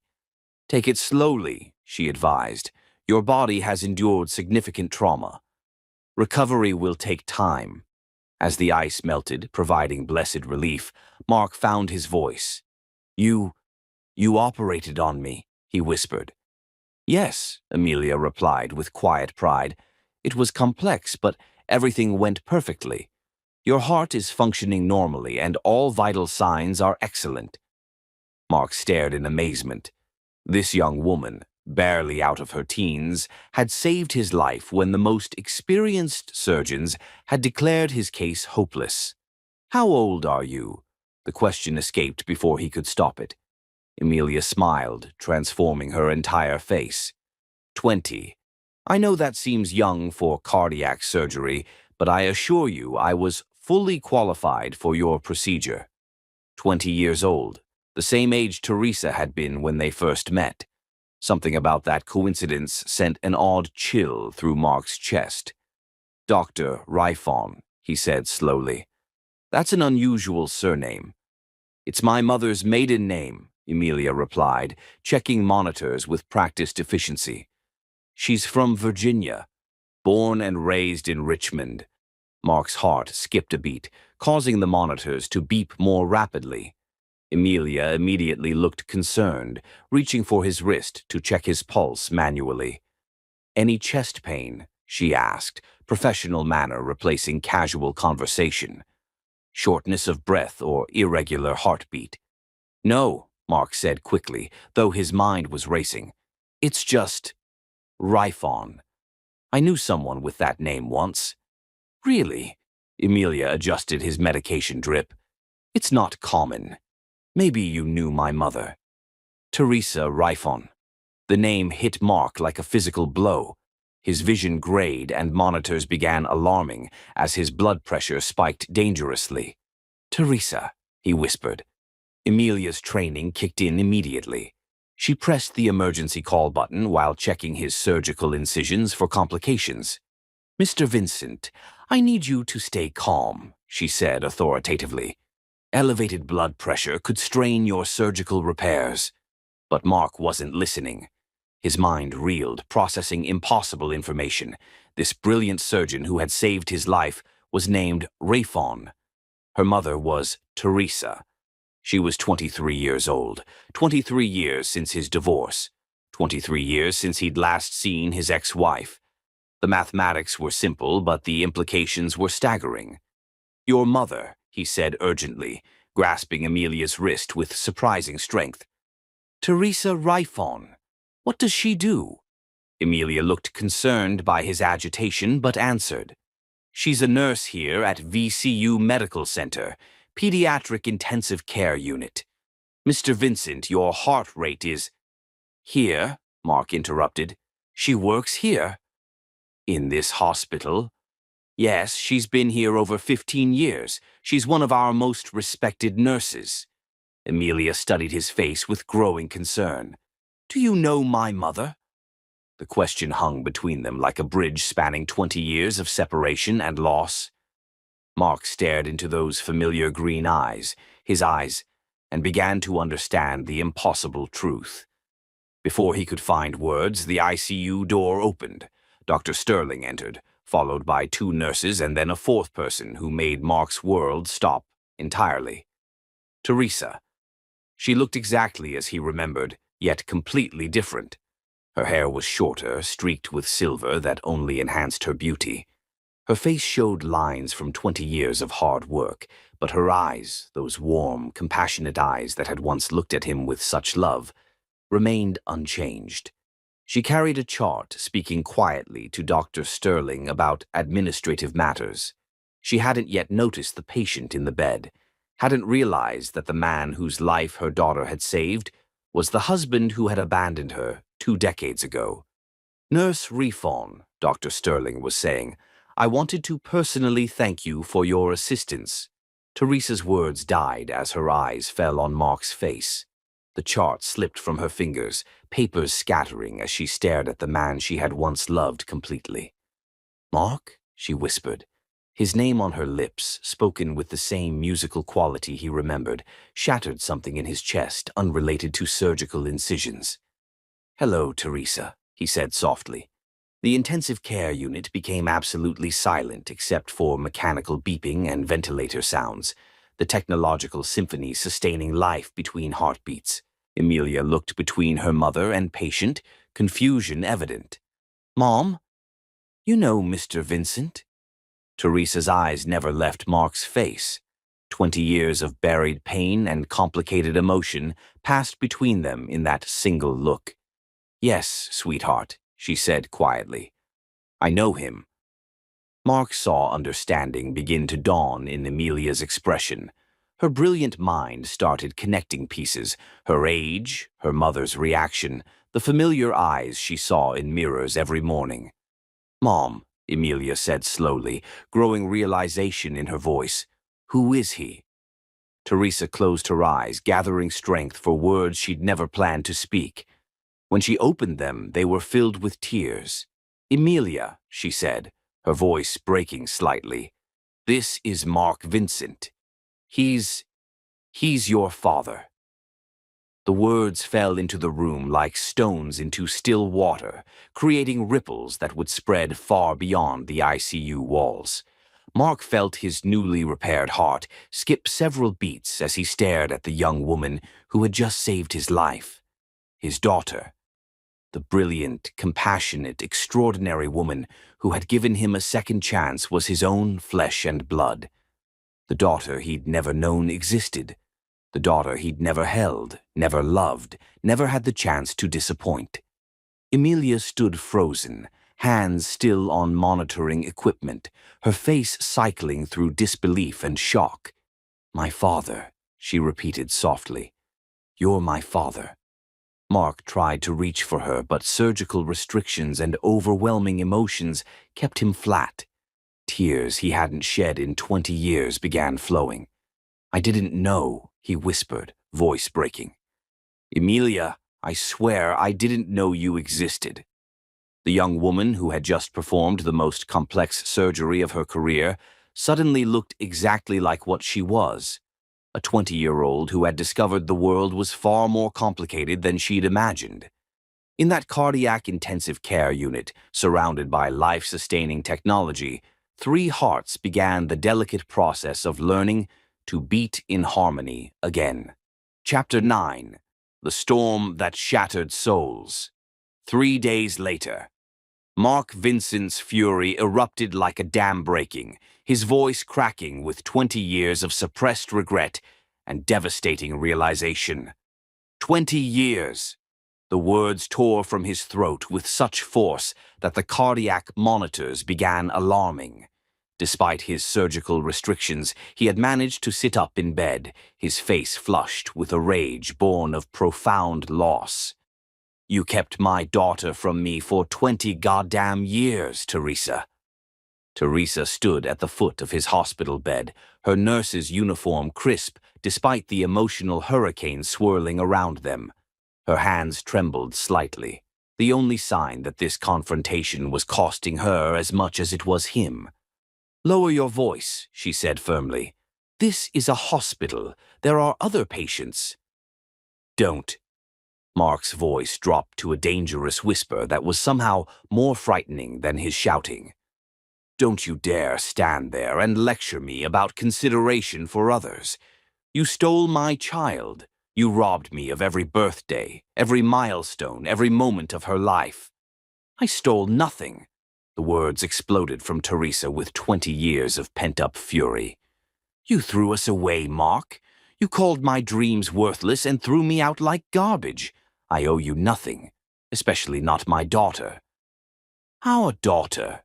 Mark swung his legs over the side of the bed, ignoring the protests of his monitoring equipment.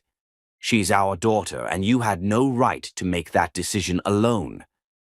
"I had every right." Teresa's carefully controlled composure finally shattered completely.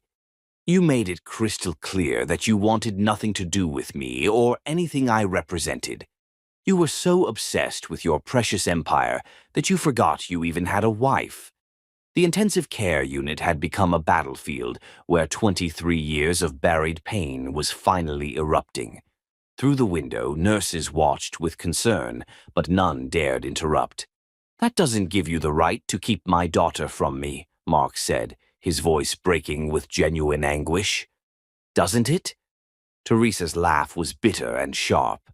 "The man who called me worthless, who dismissed my dreams as childish fantasies, who threw me out for wanting to heal people. You think that man deserved to know about the most precious thing in my life?" "But she's mine too." Mark's voice cracked completely. "Whatever I did to you, whatever mistakes I made, she's still my flesh and blood." "Your flesh and blood?" Teresa's voice rose again. "Do you want to know what your flesh and blood went through?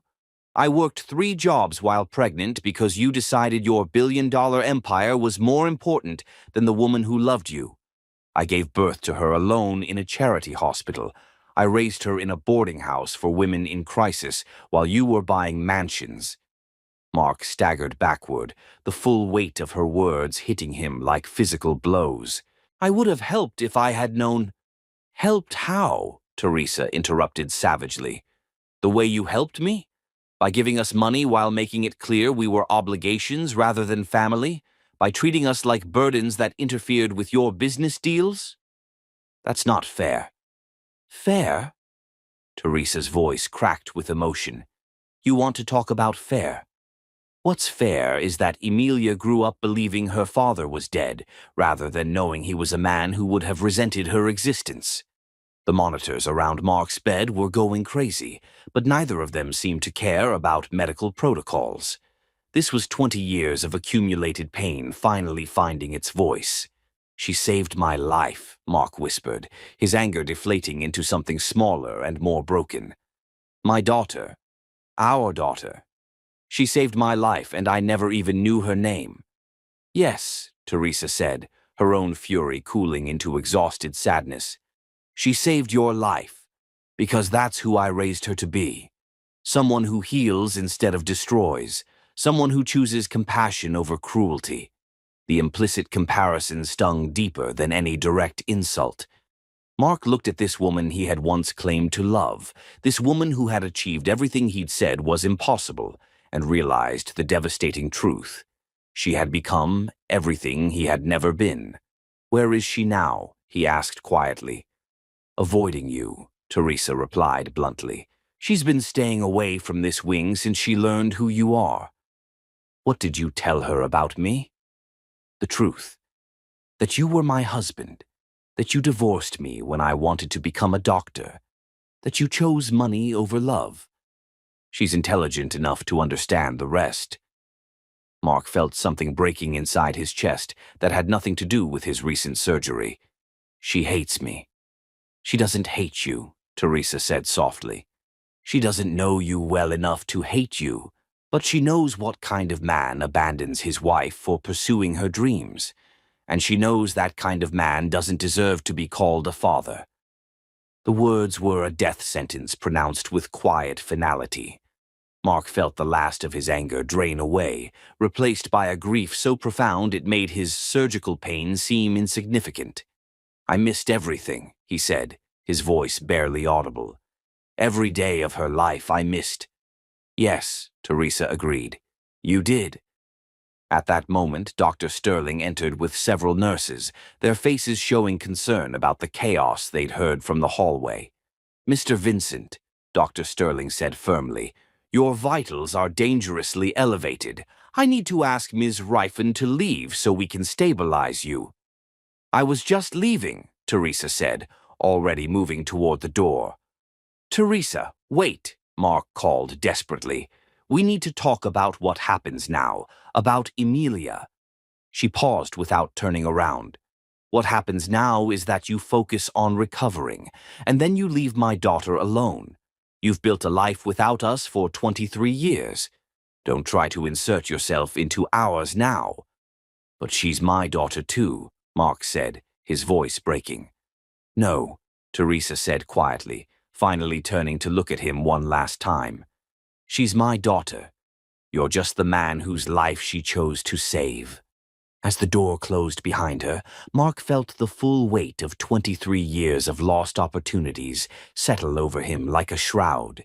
He had built an empire worth billions, but he had lost the only things that truly mattered, the chance to love a good woman and the privilege of being a father to an extraordinary daughter.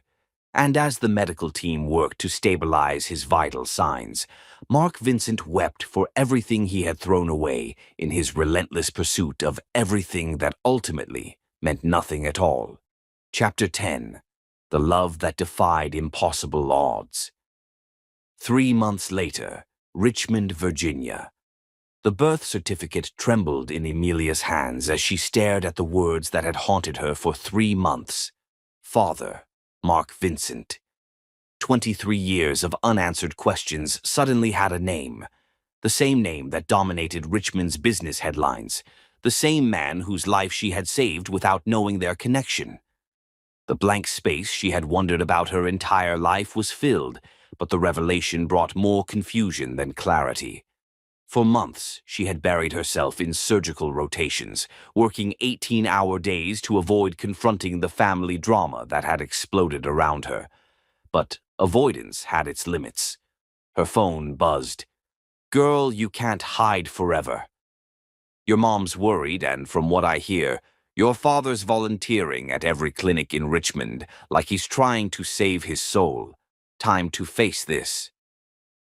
Shelby. Emilia set down the certificate and walked to her apartment window, looking out over the city where Mark Vincent, her father, was apparently attempting to rebuild his life from the ruins of his empire. The news reports painted a picture of a fallen billionaire doing penance through community service. But was it genuine or just another calculated move? Her phone rang. Her mother's name appeared on the display. "Hi, Mom," Emilia answered. "Sweetheart," Teresa's voice carried exhaustion. "How are you holding up?" "I'm managing," Emilia said, which wasn't exactly a lie. "Just keeping busy."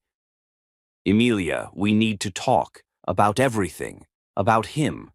The question that had been burning inside her for months finally escaped. "Mom, did you ever tell him?" "About me?" The silence stretched until Emilia wondered if the call had dropped. "No, baby girl," Teresa finally said, her voice heavy with 20 years of secrets. "I never told him." "Why?" "Because I was hurt, angry, because I was 24 and pregnant and alone, and I thought he didn't deserve to know about the most precious thing in my life." Emilia closed her eyes. "But he had a right to know, didn't he?" "Maybe," Teresa admitted, "but sweetheart, you have to understand what he was like then. He had become someone I didn't recognize, cruel, dismissive, completely focused on his own success. I couldn't risk him treating you the way he treated me. So you made the choice for all of us." "Yes, and I'm not apologizing for protecting you, but—" Teresa paused. "Maybe it's time for you to make your own choice about him." An hour later, Emilia stood outside the Richmond Community Health Center, watching through the window as a man in jeans and a simple t-shirt took blood pressure readings for elderly patients who couldn't afford private health care. This Mark Vincent looked nothing like the billionaire she'd glimpsed in the hospital. Gone were the expensive suits and commanding presence. This man looked ordinary, humbled, genuinely engaged with the people he was helping. She watched him kneel beside a wheelchair to speak with an elderly woman, his attention completely focused on her concerns. When the woman patted his hand in gratitude, he smiled, not the practiced expression of a businessman, but something authentic and warm. "You going to stand out there all day?" Emilia turned to find Gracie Taylor standing in the clinic doorway. "I don't know if I should," Emilia admitted.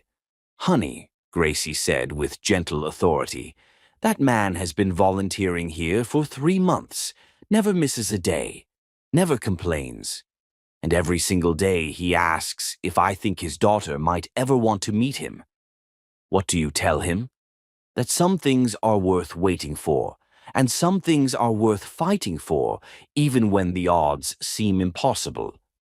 20 minutes later, Emilia found herself in the clinic's examination room doorway, watching Mark help an elderly man organize his medications. "Mr. Martinez," Mark was saying patiently, "I know the pills are confusing, but we'll create a system that makes it easier. The important thing is consistency." "You're a good boy," the elderly man said, patting Mark's arm. "Your mama raised you, right?" Mark's laugh was self-deprecating. "I'm not sure she'd agree, but I'm trying to do better." When he looked up and saw Emilia, neither moved for a moment. Then Mark excused himself and approached slowly, as if sudden movements might make her disappear. "Emilia," he said softly, "you came." "I needed to see for myself," she said quietly, "to understand who you really are." "And what do you see?" Emilia studied his face, so much like her own, but marked by experiences she couldn't imagine. "I see someone who's trying." "I am," Mark said earnestly. "I know I can't undo the past or change the choices I made, but I'm trying to become someone worthy of being your father." The word bridged 20 years of absence. "Why?" Emilia asked. "Why now?" Mark looked around the humble clinic. "Because 3 months ago I realized I'd spent 49 years building all the wrong things. Wealth without relationships, power without love, an empire without a family. He met her eyes. Then I discovered that the most extraordinary person I'd ever met, the person who saved my life, was my daughter. My daughter, who became everything I claimed was impossible, who chose healing over hurting, compassion over conquest. I learned that from Mom, Emilia said quietly. I know, and that's the most beautiful thing of all. She kept her promise to help you become a doctor, even when I broke mine. She loved you enough for both of us. Tears welled in Emilia's eyes. She did. Emilia, Mark said, his voice breaking, I know I have no right to ask for anything, but discovering you exist, watching you save lives, it's given me something I thought I'd lost forever. What's that? Hope. Hope that maybe it's not too late to learn how to love something more than success. Hope that maybe I can become someone you might be proud to call your father. The words cracked something open in Emilia's chest. The words cracked something open in Emilia's chest. The anger and resentment she'd carried was still there, but tempered now by something else. Understanding, perhaps, or the possibility of forgiveness. I don't know if I'm ready for that, she said honestly. I don't know if I can just pretend the past didn't happen. I'm not asking you to pretend. I'm asking for the chance to earn what should have been given freely. The chance to be part of your life, even from a distance. Emilia looked around the clinic, at the evidence of genuine change. This work, is it real or just guilt? It started as guilt, Mark admitted, but it's become something more. These people don't care that I used to be a billionaire. They just need someone to listen, to help. For the first time in my life, I feel like I'm doing something that matters. Like Mom does, like you do, like I should have been doing all along. After a long silence, Emilia made a decision that surprised even her. I'm working at the downtown clinic tomorrow. If you want to help, they could use volunteers. Mark's face lit with pure hope. Really? It's not forgiveness, Emilia said quickly. It's just a chance to see if we can work together, to see if you're serious about this change. I am, Mark said fervently. I swear to you, I am. As she turned to leave, Emilia paused. By the way, I think you should talk to Mom. She doesn't want to see me. She's working the evening shift at the hospital tonight, pediatric ICU. Maybe she needs to see this version of you, the one who volunteers instead of conquers. That evening, Teresa found an expensive cup of coffee waiting at the nurse's station after her 12-hour shift. Real coffee, not vending machine brew. Who? She began, then stopped as she saw Mark sitting quietly in the family waiting area. He looked completely different, humble, approachable, wearing simple clothes instead of expensive suits. I brought you coffee, he said simply. The way you used to like it. 2 sugars, extra cream. Teresa stared at him, then at the coffee. What are you doing here, Mark? I wanted to see you, to tell you something I should have said 20 years ago.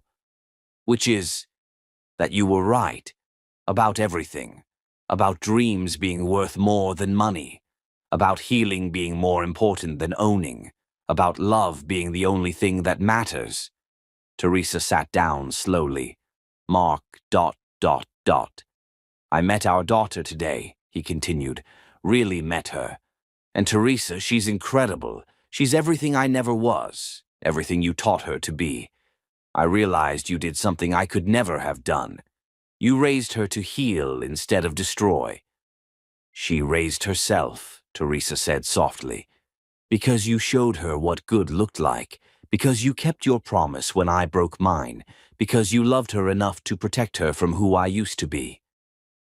After a long silence, Teresa asked, What do you want, Mark? To make amends, to become someone worthy of having a daughter like Emilia. And Teresa ... His voice grew thick with emotion. To tell you I'm sorry for everything. for the man I became, for the promises I broke, for the dreams I crushed. It's 20 years too late for apologies. I know, but I need you to know that losing you, losing the chance to be Amelia's father, it's my biggest regret. Not the money or power. Losing you. Teresa felt tears starting, hating that he could still affect her this way. You didn't lose us, Mark. You threw us away. I know, and I've wondered every day since how I could have been so blind, so focused on the wrong things. So what now? I'm not looking for forgiveness, Mark said firmly. I'm looking for the chance to prove people can change, that I can become better than I was. He stood to leave. I just wanted you to know I remember everything, the promises, the dreams, the love we had before I destroyed it. And I wanted you to know I'm finally ready to keep the promise I should have kept 23 years ago. Which promise? To help you become the doctor you always dreamed of being. I know you're already a nurse and brilliant at it, but if you still want to be a doctor, if that dream is still alive, I want to help. Not to buy forgiveness, but because it's right. Because it's what I should have done when we were young and the world seemed full of possibilities. Teresa stared in shock. Mark, I'm 42.